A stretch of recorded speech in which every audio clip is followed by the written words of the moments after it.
pinakatampok na bahagi ng PAO Legal, Medical, Dental, Optical, Jail Visitation and Decongestion Program ng Public Attorney's Office ang free legal aid sa ating mga kababayang persons deprived of liberty sapagkat sa madalas na pagkakataon, sabik na makabalita ang ating mga PDL sa kalagayan ng kanilang mga kaso at sa posibleng nalalapit na araw ng kanilang kalayaan.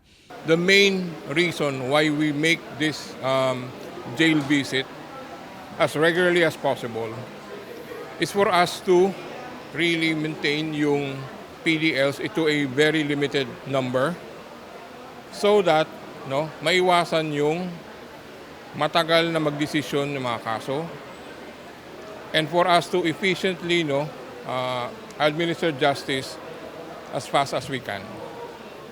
Importante, hindi mapabayaan yung takbo ng kaso. Alam ko na napakabilis ng pagpapalaya ninyo dito ng BJMP at PAO. Palapakan po natin ang PAO at ang BJMP. Kaya nang isagawa ang programang ito sa Quezon City Jail Female Dormitory ay mainit ang naging pagtanggap ng pamunuan at PDLs ng nasabing institusyon. Very honored po kami sa presensya ng ating minamahal na chief ng ating PAO, si Ma'am Persida Acosta. Ma'am, we are forever grateful for your compassionate heart and may the Lord God bless you more for being an instrument of blessing sa ating tahanan ng Bagong Pag-asa. Welcome po kayo dito, ma'am, sa aming tahanan at pinananalangin namin na pabutihin ni Lord ang inyong kalagayan, ang inyong kalusugan. Isa sa mga PAO lawyers na nadatna namin na nagbibigay ng libreng serbisyong legal ay si Attorney Rhea. Ang concern po ng ating kliyente, ma'am, ay gusto niya pong masigurado kung ilan ang penalty na binigay sa kanya nung siya ay nag-plea bargain. Ma-address po natin ito, i-verify lang po natin sa PAO lawyer na assign sa korte na yon kung ano talaga yung exact na penalty na binigay sa kanya ng ating judge.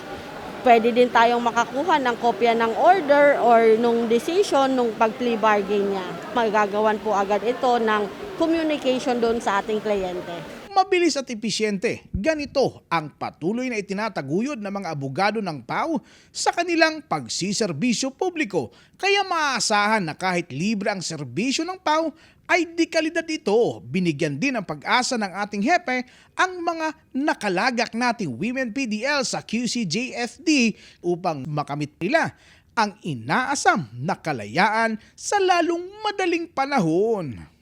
Maraming batas na pwedeng maging rason para makalaya ang bawat inmate. At marami ding mga probisyon sa ating konstitusyon na talagang pwedeng gamitin para makalaya ang ating mga kababayang napapariwara. Kaya, kumusta kayo lahat? Naway patuloy tayong pagpalain ng Ama. Salamat, Ma'am Abrasado. At maraming salamat sa inyong lahat. Mabuhay po tayo. Para sa #PalaNews, ako si Gerald Ranyes, Persida Acosta, hustisya para sa masa, katarungan, laban sa kahirapan.